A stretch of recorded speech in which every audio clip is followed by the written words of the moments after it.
स्वागत है दोस्तों आप सभी का हमारे YouTube चैनल में। तो आज हम रसायन विज्ञान से संबंधित कुछ महत्वपूर्ण बहुवैकल्पिक प्रश्न को देखेंगे। तो चलिए शुरू करते हैं और देखते हैं कि कौन कौन से प्रश्न हैं। तो इसमें सबसे पहला प्रश्न है, निम्नलिखित में से कौन सा एक रासायनिक यौगिक है? वायु, ऑक्सीजन, अमोनिया, अपारा।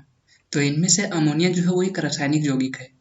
अमोनिया जो है नाइट्रोजन और हाइड्रोजन से मिलकर के बना होता है, जिसका रासायनिक सूत्र NH3 होता है। बाकी जो है ऑक्सीजन और पारा इसमें तत्व है और वायु जो है मिश्रण है। अगला प्रश्न है, सबसे पहले इलेक्ट्रॉन के आवेश का सफलतापूर्वक निर्धारण किसने किया था? Thomson, Millikan, Rutherford, Coulomb. तो इनमें से मिलिकन ने जो है इलेक्ट्रॉन के आवेश का सफलतापूर्वक सबसे पहले निर्धारण किया था। अगला प्रश्न है, किस न्यूक्लियर कण में कोई द्रव्यमान और कोई आवेश नहीं होता है किंतु परचक्रण होता है? तो इसमें न्यूट्रिनो में जो है कोई भी द्रव्यमान या आवेश नहीं होता है, लेकिन इसमें परचक्रण होता है। अगला प्रश्न है, किसी तत्व के रासायनिक गुण निम्न में से कौन तय करता है? प्रोटॉनों की संख्या, इलेक्ट्रॉनों की संख्या, न्यूट्रॉनों की संख्या, उपर्युक्त सभी। तो इसमें जो है उपर्युक्त सभी होगा। इसमें ये सभी प्रोटॉन, इलेक्ट्रॉन और न्यूट्रॉन ये सभी जो है किसी भी तत्व का रासायनिक गुण का तय करता है।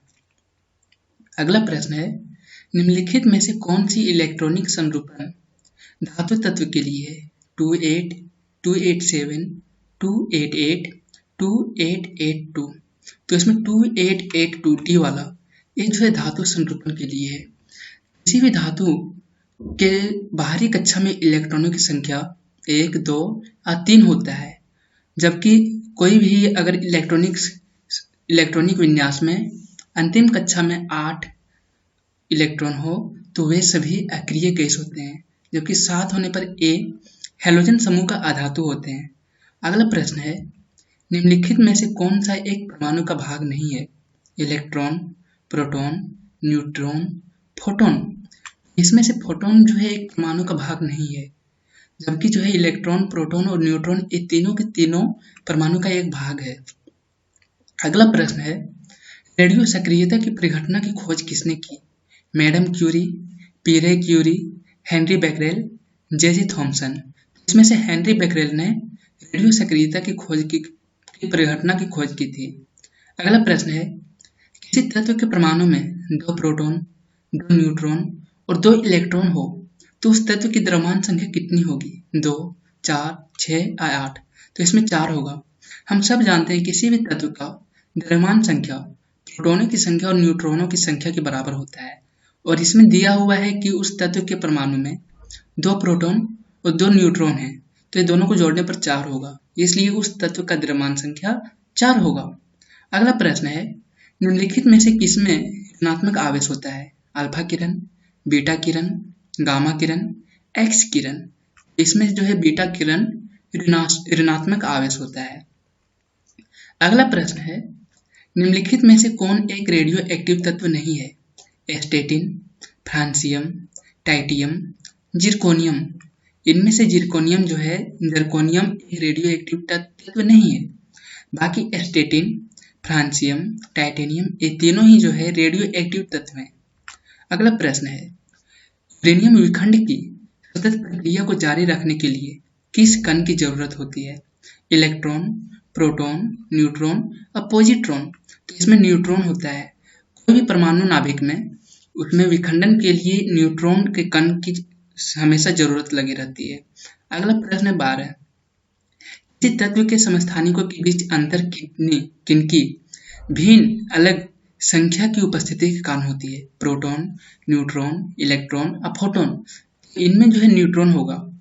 हम सभी जानते हैं कि किसी भी तत्व के समस्थानिक का परमाणु संख्या हमेशा बराबर होता है, किंतु द्रव्यमान संख्या अलग होता है। और ये भी जानते हैं कि द्रव्यमान संख्या प्रोटॉन की संख्या और न्यूट्रॉन की संख्या के बराबर होता है।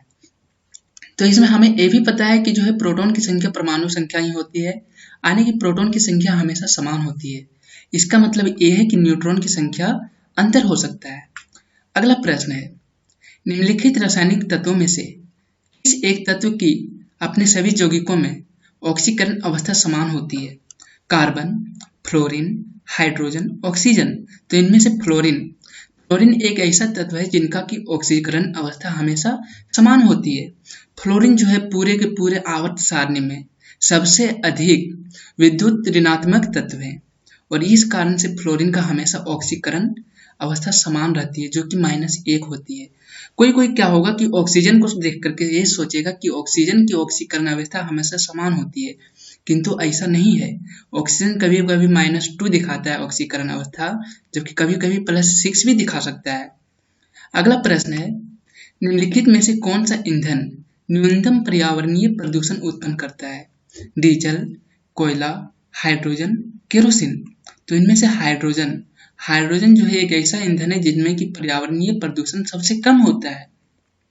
अगला प्रश्न है, निम्न लवणों में सागरीय जल की लवणता में किसका अधिकतम योगदान है? Calcium sulphate, magnesium chloride, calcium chloride और सोडियम क्लोराइड।